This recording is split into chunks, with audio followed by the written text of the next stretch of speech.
Annyeong, it's Mikey here, and today I'm coming back to you guys with another HE switch from TTC. This is the flip switch, and I'm gonna be honest with you, I wasn't the biggest fan of King of Magnet switches before, but they said this is gonna be a huge upgrade compared to the previous ones. So we're really gonna have to see, have they done it, and is it gonna be better, and would this be a switch that a lot of people are gonna enjoy? Big update, guys. I'm working with TTC in building my new switch, and I'd love to hear you guys' feedback and suggestions, because at the end of the day, it's going to be a switch that really wants to be in your guys' hands, where you feel like you're getting the best sound and best feel from it, because my goal is to get it to like a mechanical switch. So I'd love to hear you guys' suggestions and what I can do to really make something good. Please make sure to like and subscribe. Come join the Discord channel, and let's get right into this. Going straight into it, this is the TTC Flip. It is going to have a plastic bottom mount and hopefully a deeper sound, but let's do a sound test to hear it.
Now the first thing we're going to do is going to be measuring the travel distance, and we're going to see here it starts at 15.3, and then once you go all the way down, it goes all the way to 11.8. So that's going to be a total of 3.5 millimeter travel, which really goes with their information of the switch. Now, I really did feel that these switches had a nicer, deeper sound to them, like a little bit deeper, but you know, at the end of the day, these still aren't fully there yet. It still has a little bit of that poppiness, which some people are going to enjoy when they are using the King of Magnet switches, which has that poppy sound like the Palm version, which I didn't really enjoy myself.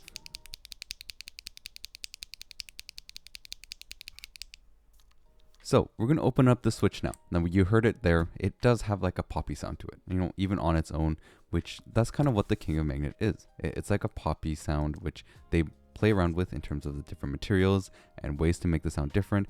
I think TTC has a good idea of where they're going, but it's not just fully there yet. Now, the spring measure's supposed to be 21 millimeters, but when I measured it, I wasn't really getting 21. It looks like it's actually coming out to be more like 20.5 millimeters, which I don't know. My measurement could be a little bit off, but that's kind of what I'm coming out to. So 20.5. Now the bottom is closed with a little bit of holes in there. That's kind of normal. I've seen that in Gateron as well. And this is going to be their stem. So TTC does this box stem, which is actually quite good. The reason being, it is very good for like no stem mobile. You see in the bottom here, it's kind of closed off. So it has like a little ventilation in there. That's what they call it. It's like a ventilation just so that, I guess, for the cooling purposes. But I don't think it's the best way to go about it. I think that partially closing it really didn't get it to the whole point of a fully like deeper sounding switch. Now, the stock looping, how is it? TTC is well known for having decent stock looping, but the stock looping kind of seems off. And the reason why I say it's off is that the top portion of the stem is like really nicely lubed in terms of the switch, but then the rails that go through the bottom housing is not very well lubed. It's actually almost unlubed. Like, you guys see the big difference there? The top portion is lubed, the bottom portion is not. This is why I would highly suggest you do lube these switches and just lube over the lube that's already existing, because it really helps with the King of Magnets. In general, the King of Magnets kind of need a little bit of over lubing compared to, say, a lot of the other switches out there, just because of how the switches are and kind of how the lubing is required. It just provides a little bit better of a sound in terms of the King of Magnets. Now, time for us to test out the decibels, and the reason I do decibel tests is so people can kind of get an idea of how loud they're actually going to be. Because these are sound tests which I have to match to YouTube, you're gonna not get the exact sound test in terms of how it sounds in front of you, and that's why we do these sound tests with the decibels. And the decibels for this one, it's gonna average, right? We're gonna find an average of 63 decibels, which is decently loud, which in terms of like comparisons, it's going to be like a dishwasher loudness, air conditioner, sewing machine, or people having a conversation around normal average volume. So that's what you're looking at 63 decibels. 70 decibels to 80 is where you get like a vacuum cleaner. So that's where you can kind of get a reference. Now, in terms of the feel of the switch, they are very light.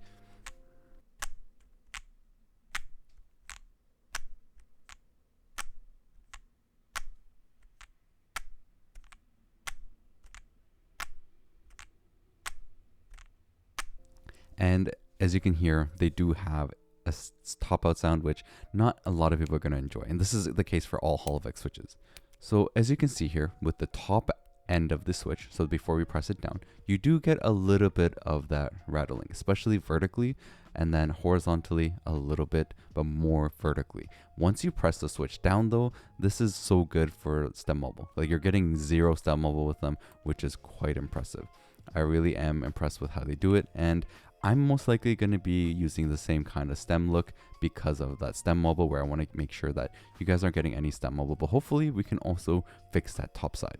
Now, you can see here with the backlighting, this is 10%. So we went from 100 to 10%, and then this is 50%, and then we're going to go all the way up to 70%, which is going to be where the tachyon mode is, the 8K, and then go all the way back to 100%.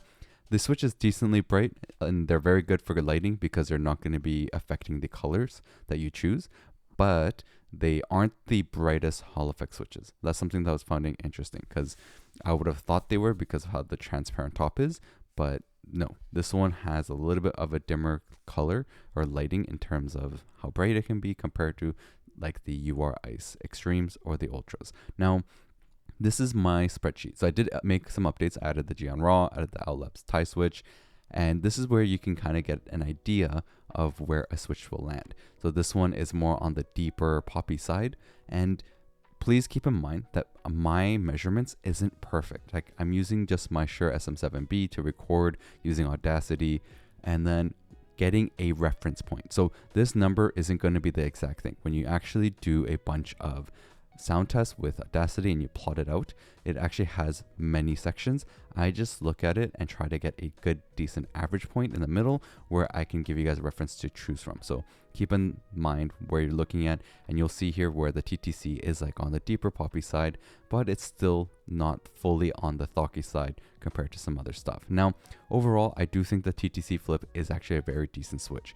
The price range is still going to be on the higher side, right? You're still looking at over $1 a switch. I really do hope they do decrease the price, but if you're looking for something more deeper and poppy and no stem wobble, you might want to take a look at these ones. I'll have the links in the description. Overall, the TTC Flip was not too bad. It still has a poppy sound to it, which is definitely a little bit deeper sounding than most of the other King of Magnet switches out there. I think that they're looking in the right direction, but it still needs some work. I think the fully closed off magnetic stem would have been better instead of kind of like halfway there. And overall, the switch itself has a nice smooth feel, but it still has some of that top out sound, and I think that they could really use a little bit more work in terms of improving this switch. The King of Magnet switches are still on the pricey side. I think that they could really reduce the price a little bit. I'd love to see more brands kind of going under the $1 point so that it's more affordable, right? You want to be in the hobby, you're spending probably like $200 on an HE board, right? If you get a Wooting, or if you get a, Venom and you build a case, or even if you get the Raka, you're going to be spending a ton of money. And it would be nice if switches could just be a little bit more affordable so that you can really have more fun with it. Hopefully we'll see something change and hopefully improve, and especially with whatever I come out with, hopefully that can really change the market. Please make sure to like and subscribe. Go check out the other videos I got, and I'll have to catch you guys next time.